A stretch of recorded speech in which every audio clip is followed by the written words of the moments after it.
بسم اللہ الرحمن الرحیم۔ السلام علیکم۔ طاہر عبدالعزیز کے دوستوں میں سے عبد الملک اور مبارک کے ساتھ بہت جلد مانوس ہو گیا۔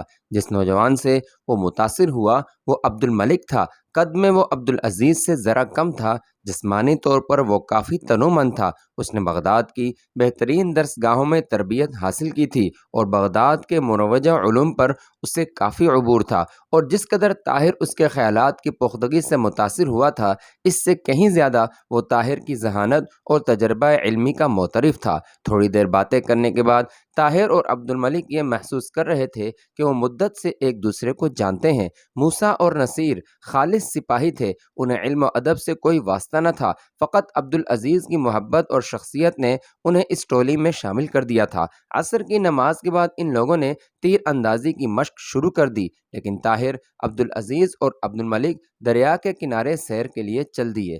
سورج غروب ہونے کے قریب تھا اور وہ خیمے کی طرف لوٹنے کا ارادہ کر رہے تھے کہ دور سے ایک سوار سرپٹ آتا دکھائی دیا اور وہ اس طرف دیکھنے لگے۔ سوار کو قریب آتا دیکھ کر عبدالعزیز نے کہا، یہ کوئی عورت معلوم ہوتی ہے، اور طاہر نے اپنے دل میں ایک خلش سی محسوس کی۔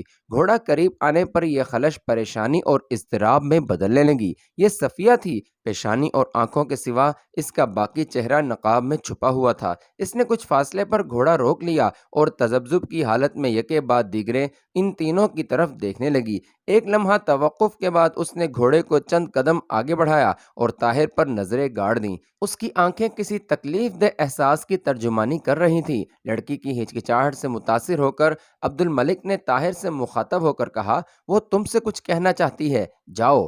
طاہر نے آگے بڑھ کر سوال کیا، کیا آپ مجھ سے کچھ کہنا چاہتی ہیں؟ لڑکی نے اپنے تیز سانس پر قابو پاتے ہوئے جواب دیا، ہاں، میں آپ کو یہ بتانے کے لیے آئی تھی کہ قاسم آج رات۔ طاہر نے کسی قدر طنزیہ لہجے میں اس کا فقرہ پورا کرتے ہوئے کہا، ہمیں قتل کر ڈالے گا، لہٰذا ہمیں بغداد سے 100 کوس دور نکل جانا چاہیے۔ میرے خیال میں مجھے پہلے بھی آپ سے ملاقات کا شرف حاصل ہو چکا ہے۔ صفیہ کے دل کو ایک گہرا چرکا لگا اور اس نے کانپتی ہوئی مجروح آواز میں کہا، میں آپ کو بغداد کے بزلہ سنج اور حاضر جواب نوجوانوں سے مختلف سمجھتی تھی۔ بہرحال میں اپنا فرض پورا کرتی ہوں۔ قاسم رات کے وقت 15-20 نوجوانوں کے ساتھ کشتی پر یہاں پہنچ کر اچانک آپ پر حملہ کر دے گا۔ آپ یہاں سے چلے جائیں یا اپنی تفریح کے لیے کوئی اور جگہ منتخب کر لیں تو اس میں آپ کی بھلائی ہے، ورنہ شاید بغداد میں کوئی یہ نہ پوچھے گا کہ کون قتل ہوا ہے اور کس نے قتل کیا ہے۔ طاہر کے شکوک یقین کی حد تک پہنچ چکے تھے۔ اس نے کہا، آپ کی تکلیف کا شکریہ۔ آپ قاسم سے کہہ دیجئے کہ ایک عقل مند آدمی دوبارہ ایک غلط حربہ استعمال نہیں کرتا۔ میں آپ کو پہلے بھی یقین دلا چکا ہوں کہ میں اس کا دشمن بننے کے بجائے اس کا دوست بننے کو ترجیح دوں گا، لیکن مجھے مرعوب کرنے کے لیے جو طریقہ وہ اختیار کر رہا ہے، اسے ہر سلیم الفطرت انسان برا سمجھے گا۔ میں اسے گلے لگانے کے لیے تیار ہوں، اس کے پاؤں میں رینگنے کے لیے کبھی تیار نہ ہوں گا۔ صفیہ کے لیے طاہر کا لہجہ زہر میں ڈوبا ہوا نشتر تھا۔ اپنے خلوص و ایثار کی تضحیک اس کے لیے ناقابل برداشت تھی۔ اس نے غصے سے کانپتی ہوئی بلند آواز میں کہا، تم ایک وحشی، جاہل اور مغرور بدو ہو۔ تم یہ سمجھتے ہو کہ مجھے قاسم نے بھیجا ہے اور میں اس کے کہنے پر یہاں آئی ہوں، اور کل بھی تم میرے متعلق یہ رائے لے کر گئے تھے کہ میں اس کی اعلی کار ہوں اور تمہیں مرعوب کرنے کے لیے جھوٹ بول رہی تھی۔ میں نے تمہیں سمجھنے میں غلطی کی۔ تم قاسم سے مختلف نہیں، میں بے وقوف تھی، اور اب میں تمہیں یہ کہتی ہوں کہ تم رات کے وقت اپنے خیمے میں چراغ جلا کر آرام سے سو جاؤ تاکہ قاسم کو تمہیں تلاش کرنے میں دیر نہ لگے۔ صفیہ یہاں تک کہہ کر ہچکیاں لینے لگی، اور طاہر اس کے الفاظ کی تلخی سے زیادہ اس کی آنکھوں میں چھلکتے ہوئے آنسوؤں سے متاثر ہو رہا تھا۔ اس نے سوچا، اگر میں نے اس لڑکی کے متعلق غلط رائے قائم کی ہو تو؟ صفیہ نے ایک لمحے کے لیے اپنی آنکھیں آستین میں چھپا لیں اور اس کے بعد طاہر پر ایک ایسی نظر ڈالنے کے بعد جس میں غصہ بھی تھا اور رحم بھی، گھوڑے کی باگ موڑ لی۔ لیکن عبد الملک چند قدم پر کھڑا یہ گفتگو سننے کے بعد ایک نتیجے پر پہنچ چکا تھا۔ تیزی سے آگے بڑھا اور گھوڑے کی باگ پکڑتے ہوئے بولا، معزز خاتون، مجھے آپ سے ہم کلام ہونے کا حق نہیں، لیکن ایسے موقع پر کچھ کہے بغیر نہیں رہ سکتا۔ مجھے یہ معلوم نہیں کہ آپ اور طاہر ایک دوسرے کو کب سے جانتے ہیں۔ بہرحال آپ کے آنسو آپ کے خلوص کی شہادت دیتے ہیں۔ طاہر نے شاید آپ کو سمجھنے میں غلطی کی ہے، لیکن آپ اس غلطی کو ناقابل معافی نہ سمجھیے۔ وہ بغداد میں ایک اجنبی ہے، یہاں کے حالات سے واقف نہیں۔ آپ کے متعلق اگر اس نے غلط رائے قائم کی ہے تو اس کی وجہ غالباً یہ ہے کہ طاہر قاسم کو ایک بہادر نوجوان سمجھتے ہوئے اس کے متعلق فوراً بری رائے قائم کرنے کے لیے تیار نہیں۔ اسے یہ معلوم نہیں کہ بغداد کے امراء کی ذہنیت کس قدر گھناؤنی ہے۔ میں قاسم کو جانتا ہوں اور طاہر کی طرف سے معذرت پیش کرتا ہوں۔ آپ کو طاہر کے الفاظ سے یقیناً رنج ہوا ہوگا، لیکن آج رات اگر اس کی قاسم سے متعلق خوش فہمی دور ہو گئی تو اس کے بعد آپ سے اس طرح پیش آنے پر اسے جو ندامت اور افسوس ہوگا، شاید آپ اس کا اندازہ نہ لگا سکیں۔ میں سمجھ سکتا ہوں کہ آپ کن مشکلات کا سامنا کرتے ہوئے یہاں پہنچی ہوں گی۔ آپ نے ہم پر بہت احسان کیا اور میں آپ کو اطمینان دلاتا ہوں کہ ہم اس خطرے سے بچ نکلنے کی کوشش کریں گے، اور آپ کو بھی یہ یقین دلاتا ہوں کہ طاہر کو بھی آپ احسان فراموش نہیں پائیں گی۔ اگر گستاخی نہ ہو تو میرا خیال ہے کہ آپ صفیہ ہیں۔ صفیہ نے کہا، ہاں، لیکن آپ کو میرے آنے سے کوئی غلط فہمی ہوئی ہو تو آپ اپنی بیوی سے پوچھ لیں۔ اگر آپ عبد الملک ہیں تو آپ کی بیوی مجھے اچھی طرح جانتی ہے۔ عبد الملک نے کہا، آپ اطمینان رکھیے، مجھے آپ کے متعلق کوئی غلط فہمی نہیں ہو سکتی۔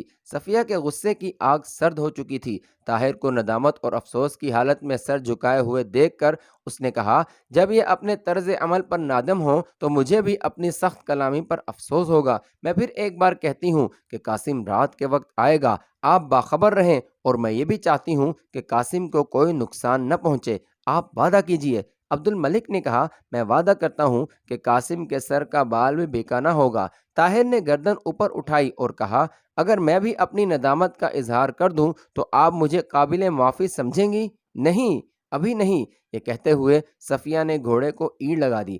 طاہر خفیف سا ہو کر آنکھوں سے اوجھل ہوتے ہوئے گھوڑے کی طرف دیکھ رہا تھا۔ عبد الملک نے اس کے کندھوں پر ہاتھ رکھتے ہوئے کہا، تم اس لڑکی کو جانتے ہو؟ نہیں، طاہر نے جواب دیا۔ میں پوچھ سکتا ہوں کہ اسے پہلی بار تم نے کب اور کہاں دیکھا تھا؟ کل رات وزیر اعظم کے محل میں۔ لیکن یہ ہے کون؟ قاسم کی چچا بہن صفیہ۔ اور اس کے باوجود تم یہ سمجھتے ہو کہ میرا اندازہ غلط تھا؟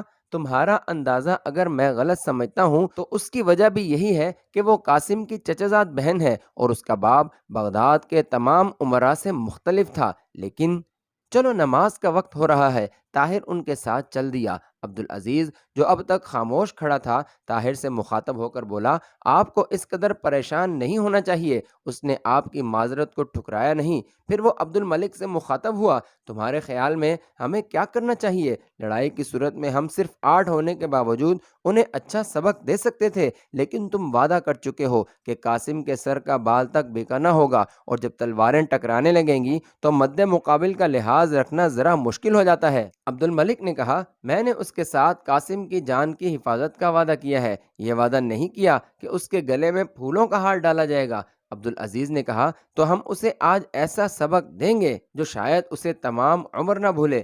لیکن تمہیں یقین ہے کہ قاسم رات کے وقت ہم پر حملہ کرے گا؟ عبد الملک نے جواب دیا، اس لڑکی کے متعلق جو کچھ مجھے معلوم ہے، اس کے پیش نظر اس پر یقین نہ کرنا گناہ سمجھتا ہوں۔ قاضی عبد الرحمن اسے قرآن اور حدیث کی تعلیم دیا کرتے تھے، میری بیوی بھی ان کی شاگرد تھی، اس لیے یہ دونوں ایک دوسرے کو اچھی طرح جانتی ہیں۔ میری بیوی اس کے متعلق بہت زیادہ بلند رائے رکھتی ہے۔ عبدالعزیز نے سوال کیا، لیکن تم نے اسے کیسے پہچانا؟ تم نے غور نہیں کیا اس کے نیچے قاسم کا گھوڑا تھا؟ صفیہ تھکے ہوئے گھوڑے کو کبھی آہستہ اور کبھی تیز رفتار سے بھگاتے ہوئے جا رہی تھی۔ اپنے محل سے کوئی نصف کوس کے فاصلے پر اس نے سکینہ کو جا لیا۔ سکینہ راستے میں رک رک کر کئی بار اسے غصے کی حالت میں برا بھلا کہہ چکی تھی اور محبت سے مجبور ہو کر اس کی سلامتی کی دعائیں کر چکی تھی۔ اب شام ہو رہی ہے، تم کہاں جا بیٹھی ہو؟ میں گھر جا کر کیا جواب دوں گی؟ کل تک سارے شہر میں یہ مشہور ہو جائے گا کہ صفیہ غائب ہو گئی۔ کچھ دیر بعد صفیہ اس کے قریب پہنچ گئی۔ بہت بے وقوف ہو تم، سکینہ نے یہ کہتے ہوئے صفیہ کی طرف دیکھا اور اس کی آنکھوں میں آنسو امڑ آئے۔ تھوڑی دور چل کر سکینہ نے کہا، اگر تمہیں حسن بن صباح کی جماعت کا کوئی آدمی مل جاتا تو؟ صفیہ نے ہنستے ہوئے جواب دیا، تو میں اسے یہ کہتی تمہاری جنت میں حور بن کر رہنے کی مستحق میں نہیں، سکینہ ہے۔ سکینہ نے کہا، اور گھر والوں نے ہماری تلاش شروع کر دی تو کیا بہانہ بناؤ گی؟ صفیہ نے اطمینان سے جواب دیا، ابھی تو شام ہو رہی ہے، چاندنی راتوں میں تو ہم کئی دفعہ عشاء کے وقت گھر لوٹا کرتی تھیں۔ دریا کے پل کے قریب پہنچ کر صفیہ کو 2 کشتیاں دکھائی دیں۔ فاصلہ زیادہ ہونے کی وجہ سے وہ کشتی پر سوار ہونے والوں کو نہ دیکھ سکی، لیکن کشتیوں کی رفتار دیکھ کر اسے یقین ہو گیا کہ وہ قاسم اور اس کے ساتھی ہیں۔ اپنے ساتھیوں سے مشورہ کرنے کے بعد قاسم نے طاہر اور اس کے ساتھیوں کے خیمے سے کوئی 200 گز اوپر کشتیاں کنارے پر لگانے کا حکم دیا۔ کنارے پر اتر کر ان سب نے اپنے چہروں پر نقاب ڈال لیے اور چاند کی روشنی سے بچنے کے لیے سامنے درختوں کے سائے میں پہنچ کر دبے پاؤں خیمے کی طرف بڑھنے لگے۔ خیمے کے قریب وہ ایک گھنے درخت کے سائے میں کھڑے ہو گئے اور تھوڑی دیر کانا پھوسی کے بعد ایک شخص آگے بڑھا۔ اس نے دبے پاؤں خیمے کے گرد ایک چکر لگانے کے بعد اندر جھک کر دیکھا اور اپنے ساتھیوں کے پاس واپس آ کر آہستہ سے کہنے لگا، اندر ایک کونے میں آگ جل رہی ہے اور وہ اپنے اوپر چادریں ڈال کر خرگوش کی نیند سو رہے ہیں۔ ہمارے لیے یہ ایک بہترین موقع ہے۔ قاسم نے کہا، لیکن ان کے گھوڑے دکھائی نہیں دیتے۔ ایک شخص نے جواب دیا، گھوڑے اگر انہوں نے جنگل میں چرنے کے لیے کھلے نہیں کھول دیے تو ان کی بے خبری میں کوئی چرا کر لے گیا ہوگا۔ اب ہمیں وقت ضائع نہیں کرنا چاہیے۔ قاسم کے اشارے پر سب نے تلواریں نکال لیں۔ لوکس نے آگے بڑھ کر قاسم کا بازو پکڑتے ہوئے کہا، آپ نے وعدہ کیا تھا کہ آپ انہیں جگا کر بھاگنے یا مقابلہ کے لیے مسلح ہونے کا موقع دیں گے۔ قاسم نے جواب دیا، اگر آپ ہمارا ساتھ نہیں دینا چاہتے تو علیحدہ رہ سکتے ہیں، آپ کی ضرورت پڑی تو آپ کو بلا لیا جائے گا، لیکن یاد رکھیے آپ ہماری اس کارگزاری میں حصہ دار ہیں۔ اگر آپ کے پاس یہ راز محفوظ نہ رہ سکا تو جو جرم ہم پر بہت مشکل سے ثابت ہوگا وہ آپ پر شاید آسانی سے ثابت ہو جائے۔ اگر آپ بغداد میں رہتے تو شاید آپ اس جرم سے اپنی بے تعلقی ثابت کر سکتے تھے، لیکن میں آپ کو اسی لیے اپنے ساتھ لے آیا ہوں۔ اب آپ واپس پہنچ کر یہ ثابت نہیں کر سکیں گے کہ ہمارے ساتھ اتنا راستہ چلنے کے بعد آپ کی حیثیت محض ایک تماشائی کی تھی۔ اگر آپ تلوار نیام سے نہیں نکالنا چاہتے تو آپ کو یہ وعدہ کرنا ہوگا کہ آپ کی زبان بھی محتاط رہے گی۔ لوکس نے کچھ سوچ کر جواب دیا، میں نے ایک دوست کی حیثیت سے اپنا فرض ادا کیا، آپ کا یہی فیصلہ ہے تو میں آپ کے ساتھ ہوں۔ قاسم نے کہا، مجھے آپ سے یہی توقع تھی۔ اگر انہوں نے یہ وعدہ کیا کہ وہ دوبارہ بغداد میں داخل نہ ہوں گے تو شاید انہیں خراش تک نہ آئے۔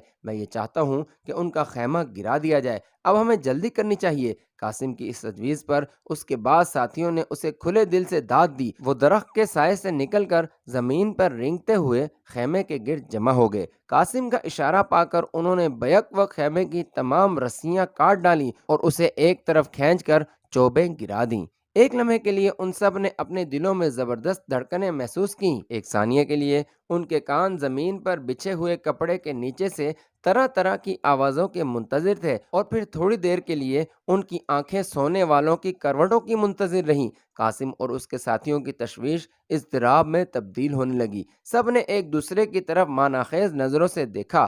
کئی جگہ سے کپڑے کی ابھری ہوئی سطح یہ ظاہر کرنے کے لیے کافی تھی کہ خیمہ خالی نہیں۔ لوکس نے دبی ہوئی آواز میں کہا، قاسم، ہو سکتا ہے کہ انہوں نے ہمیں دیکھ لیا ہو اور ہماری تعداد سے سہم گئے ہوں۔ آپ انہیں آواز دے کر جان بخشی کا وعدہ کریں، مجھے یقین ہے کہ وہ بغداد چھوڑنے پر آمادہ ہو جائیں گے۔ خیمے میں ایک طرف آگ سلگ رہی تھی۔ قاسم کے ایک ساتھی نے اٹھتے ہوئے دھوئیں کی طرف اشارہ کرتے ہوئے کہا، اگر وہ گدھے کی نیند سوتے ہیں تو بھی انہیں اب تک تھوڑی بہت حرارت محسوس کر لینی چاہیے تھی۔ قاسم نے بلند آواز میں کہا، اب دھوکے سے کام نہیں چلے گا۔ اگر بچنا چاہتے ہو تو بغداد جانے کے بجائے یہاں سے سیدھا کسی اور ملک کا رخ کرو۔ تمہارے سر پر 18 تلواریں موجود ہیں۔ خیمے میں آگ لگ چکی ہے۔ جواب دو، بغداد چھوڑنے کا وعدہ کرتے ہو یا نہیں؟ جب کوئی جواب نہ ملا تو قاسم نے آگے بڑھ کر تلوار کی نوک سے ایک ابھری ہوئی جگہ کو ٹٹولنا شروع کیا۔ اس پر بھی جب سونے والے نے حرکت نہ کی تو اس نے تلوار کو ذرا زور سے دبایا، لیکن اس نے محسوس کیا کہ نیچے انسان کے بجائے کوئی سخت چیز ہے۔ اس کی دیکھا دیکھی اس کے دوسرے ساتھی بھی خیمے پر چڑھ گئے اور ایک نے دوسری جگہ ابھری ہوئی سطح پر زور سے پاؤں مارتے ہوئے چلا کر کہا، نیچے پتھر ہیں، انسان نہیں۔ انہوں نے پتھروں پر چادریں ڈال کر ہمیں بیوقوف بنایا ہے، چلو یہاں سے نکلیں۔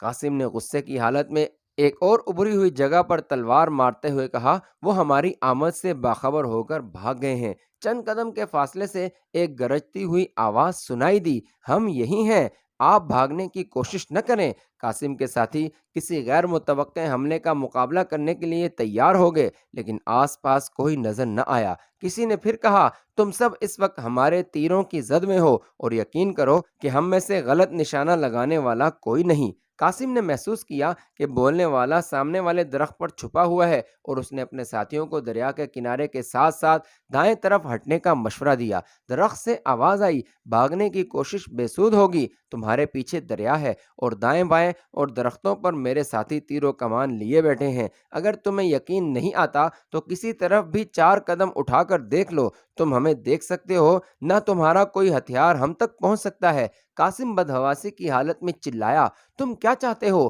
میری بات پر یقین کرو، میں تمہیں صرف ڈرانا چاہتا تھا۔ تم بھی میری بات کا یقین کرو، میں بھی صرف تمہیں ڈرانا چاہتا ہوں۔ قاسم نے کہا، کیا یہ مناسب نہ ہوگا کہ تم درخت سے نیچے اتر کر میرے ساتھ بات کرو؟ درخت سے آواز آئی، تم اپنے ساتھیوں کو تلواریں پھینکنے کا حکم دو۔ قاسم نے کہا، کیا یہ اچھا نہ ہوگا کہ تم بات کرتے وقت اپنے اور میرے منصب کا لحاظ کرو؟ درخت سے آواز آئی، گستاخی معاف، تمہارے چہرے پر نقاب ہے اور میں آواز سے تمہیں نہیں پہچان سکتا۔ قاسم نے کہا، تو اس کا مطلب یہ ہے کہ تم لوگ ہماری آمد کے علم کے بغیر ہی اس قدر محتاط تھے۔ قدرے توقف کے بعد آواز آئی، ہم دریا کے کنارے بیٹھے ہوئے چاندنی رات کا لطف اٹھا رہے تھے۔ شاید تمہاری بدقسمتی تھی کہ ہم نے تمہاری کشتیاں دیکھ کر خطرہ محسوس کرنے میں غلطی نہیں کی۔ خیمے میں آگ کے شعلے بھڑک رہے تھے۔ قاسم نے اپنے آدمیوں سے کہا، تم یہاں کیا کر رہے ہو؟ دیکھتے نہیں خیمہ جل رہا ہے، اب اسے گھسیٹ کر پانی کے قریب لے جاؤ۔ درخت سے گرجتی ہوئی آواز آئی، ٹھہرو، اگر تم میں سے کسی نے ادھر ادھر ہلنے کی کوشش کی تو تمہارے لیے اچھا نہ ہوگا۔ ہمیں خیمے کی پرواہ نہیں، اگر تم نے ہمیں یہ بوجھ اٹھا کر واپس لے جانے سے بچایا ہے تو ہم نے بھی تمہاری ایک مشکل حل کر دی ہے، تم کو کشتیاں واپس لے جانے کی تکلیف نہیں اٹھانی پڑے گی۔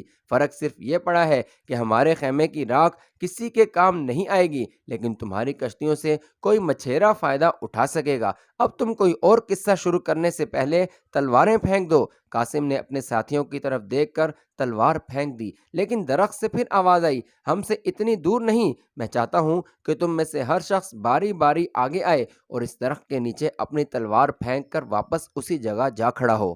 قاسم نے کہا، ہم ایسی ہار ماننے کے بجائے لڑنے کو ترجیح دیں گے، اگر تم میں جرت ہے تو نیچے آ کر مقابلہ کرو۔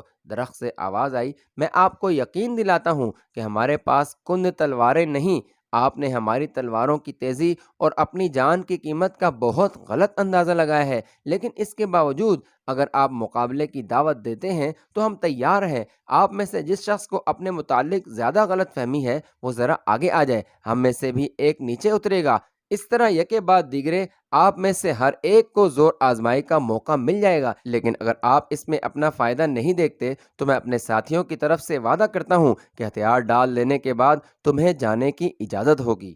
قاسم نے پھر اپنے ساتھیوں کی طرف دیکھا اور کچھ سوچ کر ایک طرف اشارہ کیا۔ وہ آگے بڑھا اور درخت کے نیچے تلوار پھینک کر وہ سب واپس چلتے ہوئے خیمے کے قریب جا کھڑے ہوئے۔ تو ایک شخص نیچے اترا، یہ عبدالعزیز تھا۔ وہ تلوار نیام سے نکال کر آگے بڑھا اور قاسم اور اس کے ساتھیوں کے قریب جا کھڑا ہوا اور ایک لمحہ سوچنے کے بعد بولا، میں عام طور پر آواز پہچاننے میں غلطی نہیں کرتا، میرے خیال میں مجھے وزیر اعظم کے صاحبزادے سے ملاقات کا شرف حاصل ہوا ہے۔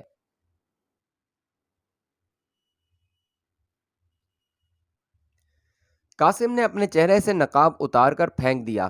عبدالعزیز نے آواز دی، طاہر، عبد الملک، اب اتر آؤ، یہ قاسم ہے، ہم نے سمجھا تھا کہ ہم پر کسی دشمن نے چڑھائی کر دی ہے۔ عبدالعزیز کے ساتھی یکے بعد دیگرے ننگی تلواریں لیے ہوئے اس کے قریب آ کھڑے ہوئے۔ قاسم نے کہا، آپ نے وعدہ کیا تھا کہ ہم سے تلواریں رکھوا کر آپ ہمارا راستہ نہیں روکیں گے۔ عبدالعزیز نے جواب دیا، میں اپنے وعدے پر قائم ہوں، لیکن میں نے آپ کے ساتھیوں کو نہیں دیکھا، آپ انہیں نقاب اتارنے کا مشورہ دیجیے۔ قاسم کے اشارے پر انہوں نے کچھ دیر پس و پیش کے بعد نقاب اتار دیے۔ عبد الملک نے ذرا آگے بڑھ کر ان میں سے 4 فوجی افسروں کو پہچانتے ہوئے کہا، عزیز، قاسم کا اثر فوج تک بھی پہنچ چکا ہے، انہیں پہچانتے ہو؟ میرے خیال میں ان 4 کو اپنے پاس مہمان رکھنا ضروری ہے۔ عبدالعزیز نے جواب دیا، میں ان سب کی جان بخشی کا وعدہ کر چکا ہوں۔ قاسم، تم جا سکتے ہو، لیکن ایک بات اچھی طرح سمجھ لو، اگر تم اپنے ارادے سے باز نہ آئے تو تمہارے لیے بہت برا ہوگا۔ اگر طاہر کے جسم پر ایک خراش بھی آئی تو میں وزیر اعظم کے محل کے نیچے 50,000 سپاہی لے کر پہنچ جاؤں گا، اور ہمارے پاس تلواریں اس بات کا ثبوت دے سکیں گی کہ ہمارا دشمن کون تھا۔ اگر وزیر اعظم کے لیے ہمارے دل میں عزت نہ ہوتی تو آج ہمارا طرز عمل اس سے مختلف ہوتا۔ دجلہ کا پانی ہماری لاشوں کو چھپا سکتا ہے تو تمہاری لاشیں بھی اس کے سپرد کی جا سکتی تھیں۔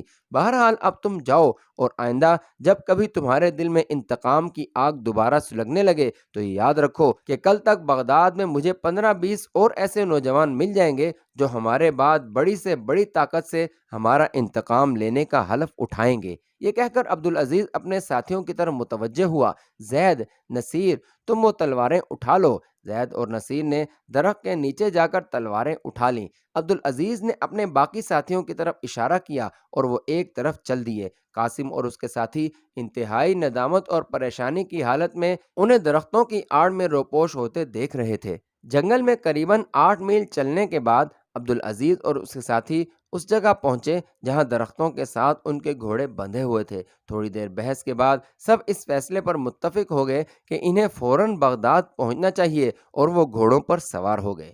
قاسم کو کافی دن چڑھے۔ ایک لونڈی نے جھنجھوڑ جھنجھوڑ کر گہری نیند سے جگایا۔